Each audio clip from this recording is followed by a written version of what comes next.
Hey everyone, this side Nitin Tiwari. आज की इस वीडियो में बात करेंगे कि यूपी बोर्ड का जो टाइम टेबल आ चुका है, अब जो बचे हुए दिन है उनमें कैसे आप फिजिक्स को अच्छा बना सकते हैं। फिजिक्स एक ऐसा सब्जेक्ट है जिसमें आप 100 आउट ऑफ 100 स्कोर कर सकते हैं बड़े आराम से। फिजिक्स में आप 98 97 मार्क्स बड़े आराम से गेन कर सकते हैं। बस आपको प्रॉपर स्ट्रेटजी के साथ चलना है। बेसिकली फिजिक्स में केवल 3 पार्ट होते हैं। पहला थ्योरी पार्ट, दूसरा derivation and third is numerical. इन्हीं 3 चीज़ों में आपकी पूरी फिजिक्स कंप्लीट हो जाती है, आपको भी पता है। इन 3 चीज़ों को पढ़ने के अलग अलग तरीके होते हैं। आइए उन तरीकों पर डिस्कस करते हैं। First point is theory part. Theory part को आपको कुछ इस तरह से पढ़ना है कि प्रॉपर आपको फॉर्मूले को समझना है। उन्हीं फॉर्मूले को समझ करके थ्योरी आपको खुद से बनानी है। Yes, you got it right. जैसे कूलम लॉ है, लेंज लॉ है, फैराडे लॉ है, आपको प्रॉपर थ्योरी समझनी पड़ेगी। थ्योरी समझने के लिए आपको फॉर्मूले पर जाना पड़ेगा। सबसे पहले आप फॉर्मूले को अगर देख लेंगे, लेंज लॉ में माइनस क्यों आता है, अगर आप ये समझ गए तो आपको थ्योरी बनाने में बहुत आसानी होगी। फैराडे लॉ इसी तरह से, हाइगेंस प्रिंसिपल भी इसी तरह से है। आपको प्रॉपर फॉर्मूले को समझना है। सबसे पहले फॉर्मूले को समझ लेंगे, थ्योरी बना देंगे और उसके बाद उस थ्योरी को अच्छी राइटिंग में लिख देंगे। That's and. बात करते हैं डेरिवेशन की। डेरिवेशन को भी आपको प्रॉपर लॉजिक के साथ, कॉन्सेप्ट के साथ समझना पड़ेगा। कहाँ पर बाइनोमियल अप्रोक्सीमेशन लग रहा है, कहाँ पर नेग्लिजेंस का रूल लग रहा है। L square upon R square, अगर आर बहुत बड़ा है तो उसको नेग्लेक्ट कर देते हैं। प्रॉपर अगर आप लॉजिक के साथ चलेंगे तो आपको रटना कुछ भी नहीं पड़ेगा और डेरिवेशन आपकी बहुत अच्छे से कंप्लीट हो जाएगी। पूरे फिजिक्स के पेपर में थ्योरी, डेरिवेशन, यही 2 चीज़ों का दबदबा रहता है। जिसने इन 2 चीज़ों को स्ट्रॉन्ग कर लिया उसका न्यूमेरिकल भी अपने आप बन जाएगा, because your theory is strong, because your formula is strong. That's why your numerical will be very easy for you, right. तो आपको थ्योरी और डेरिवेशन पर कमांड करनी है। बात करते हैं न्यूमेरिकल्स की। अगर आप अभी तक प्रॉपर स्ट्रेटजी के साथ नहीं चल रहे थे तो अब आज से आप स्टार्ट कर दीजिए। मैंने आपको टारगेट दिया है सिलेबस कंप्लीशन का, उसको करते रहिए। लेकिन फिजिक्स को कुछ इस तरह से पढ़िए, अपने टीचर को फॉलो करिए। अगर आप अपने टीचर को फॉलो करेंगे तो आप बहुत आगे जाएंगे। अपना दिमाग बहुत ज़्यादा मत लगाइएगा। आप नूतन या नगीन प्रकाशन की बुक लीजिए, उनमें जो सॉल्व एग्जाम्पल हैं, न्यूमेरिकल अंकिक वाले नहीं, सॉल्व एग्जाम्पल जो हैं, उन एग्जाम्पल की प्रैक्टिस करिए। आप सोल्यूशन उसका देखिए प्रॉपर और फिर अपने रफ में या फिर कॉपी में उसको अपने हाथों से लिखिए। अगर आप ऐसा करेंगे तो आपका न्यूमेरिकल बहुत अच्छे से स्ट्रांग होता जाएगा। अभी जो दिन बचे हुए हैं इनमें आप अपने जो पुराने सिलेबस, जो आपको छोटा मोटा टॉपिक बचा है, जो चैप्टर आपको नहीं कंप्लीट है, उसको कंप्लीट करिए। 1 जनवरी के बाद से आपको फिजिक्स के अंतिम चैप्टर को उठाना है और अंतिम चैप्टर से लेकर के फर्स्ट चैप्टर तक आपको पूरी फिजिक्स फिर से पढ़नी है। आपको भारी लग रहा होगा, बट ये जितने भी टॉपर होते हैं ऐसा करते हैं, क्योंकि अंतिम के 2 महीने ही मेन होते हैं। आप इस समय भी देख पा रहे होंगे, जितनी चीज़ें आपने पढ़ी होगी मैक्सिमम चीज़ें आपको भूल चुकी होगी, और ये सभी के साथ हो रहा है और इसीलिए घबराहट बढ़ जाती है। तो आपको 1 जनवरी के बाद से अपनी पूरी फिजिक्स को दोबारा से पढ़ना पड़ेगा, अंतिम चैप्टर से चालू करके फर्स्ट चैप्टर तक। आपको पूरे सिलेबस को अपनी ज़बान पर रटा होना चाहिए। अगर और ये आप अभी कर सकते हैं बचे हुए दिनों में। आपको पता होना चाहिए इलेक्ट्रिक चार्जेस एंड फील्ड, उसके बाद इलेक्ट्रोपोटेंशियल, capacitance, current, electricity, moving charges, magnetism, उसके बाद magnetism and matter, electromagnetic induction, electromagnetic wave, ये सारी चीज़ें, alternating current, optical instrument, optics, wave optics, ray optics, सब कुछ पूरी मॉडर्न फिजिक्स अच्छे से आपको आना चाहिए। सारे न्यूमेरिकल, सारे थ्योरी पार्ट और सारे डेरिवेशन, एक भी छोड़ना नहीं है।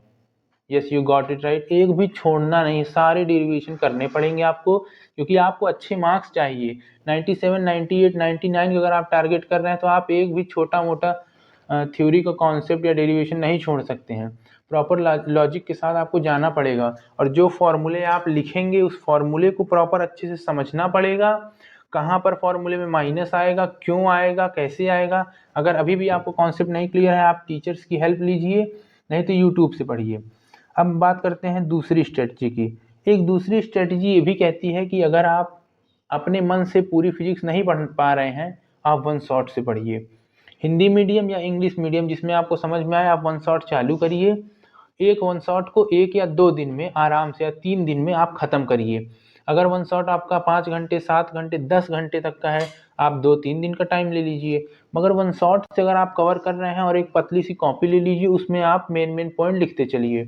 इससे क्या होगा, आप कम समय में बहुत ज़्यादा तेज़ी से रिवीजन कर पाएंगे। और अगर आप फिजिक्स की तेज़ी से रिवीजन कर पाएंगे तो थ्योरी, फॉर्मूले, डेरिवेशन और न्यूमेरिकल ये आपके स्ट्रांग हो जाएंगे। वन मेन इंपॉर्टेंट पॉइंट जिसको बहुत सारे बच्चे मिस कर देते हैं, and that is diagram. Diagram आपको ज़बरदस्ती वहाँ पर बनाना है कॉपी में। जैसे हाइगेन्स प्रिंसिपल आप कर रहे हैं, आपको डायग्राम बनाना ही पड़ेगा। लेंज लॉ डायग्राम बनाना पड़ेगा। फैराडे लॉ डायग्राम बनाना पड़ेगा। Diffraction, polarisation, ray optics, wave optics, modern physics, आपको डायग्राम अपने से उस कॉपी में बनाना है, भले ही क्वेश्चन पेपर में ना लिखा हो। साथियों, मैं आपको बता दूं, मॉडर्न फिजिक्स बहुत ज़्यादा इंपॉर्टेंट रोल प्ले करेगा आपके एग्ज़ाम में। मॉडर्न फिजिक्स, रे ऑप्टिक्स, वेव ऑप्टिक्स और पहला दूसरा चैप्टर इलेक्ट्रोस्टैटिक, करंट, इलेक्ट्रिसिटी। ये 5 चैप्टर्स ऐसे हैं जिनमें भर भर के क्वेश्चन आते हैं, बाल्टी भर के क्वेश्चन आएंगे। तो आपको इन 5 चैप्टर्स को बहुत अच्छे से तैयार करना है। ये मान के मत चलिएगा कि कोई चैप्टर छोटा है या फिर कोई चैप्टर टफ है तो उससे न्यूमेरिकल नहीं आएंगे, ऐसा बिल्कुल नहीं मानना है।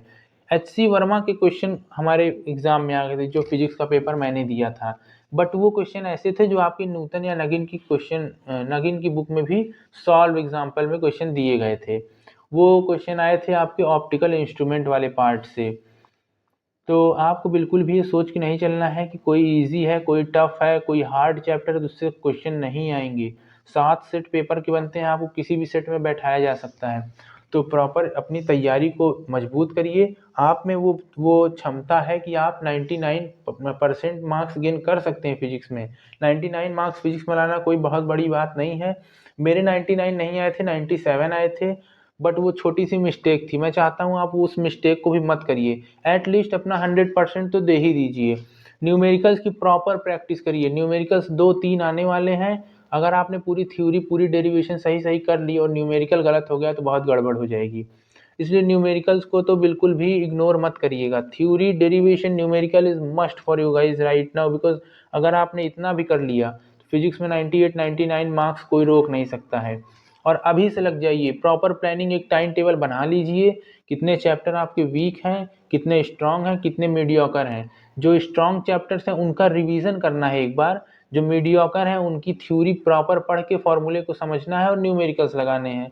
लेकिन जो एकदम से वीक रह गए हैं उनको आप बुक खोलिए और उसकी प्रॉपर हिंदी में जो या इंग्लिश में जो थ्योरी लिखी है उसको पढ़ पढ़ के समझने की कोशिश करिए। कितना ही टाइम लग जाए, लेकिन आपको उस वीक चैप्टर को समझना है, क्योंकि छोड़ करके कुछ नहीं जाना है। और फिजिक्स जैसे सब्जेक्ट में तो बिल्कुल भी छोड़ के नहीं जाना है। बहुत आसान होता है, बस आप अगर मेहनत करेंगे तो आपके लिए बहुत आसान हो जाएगा। अगर मेहनत नहीं करेंगे तो वही चीज़ें आपको टफ लग रही होंगी। अगर आपको लग रहा है मैं भूल रहा हूँ तो कोई ऐसी बात नहीं है, सभी के साथ ये होता है। घबराइए बिल्कुल मत, टेंशन मत लीजिए। आप अपनी पढ़ाई को बूस्टअप करिए। ये चैनल आपकी पूरी हेल्प करेगा। आगे वीडियोस आती रहेंगी। मैं और अच्छी अच्छी वीडियोस आगे लाने की कोशिश करूँगा। जल्दी मैं आपकी शॉर्ट नोट्स वाली वीडियो अपलोड कर दूँगा, उससे आपको बहुत ज़्यादा हेल्प मिलेगा। So thank you so much for seeing this video. Thank you very much.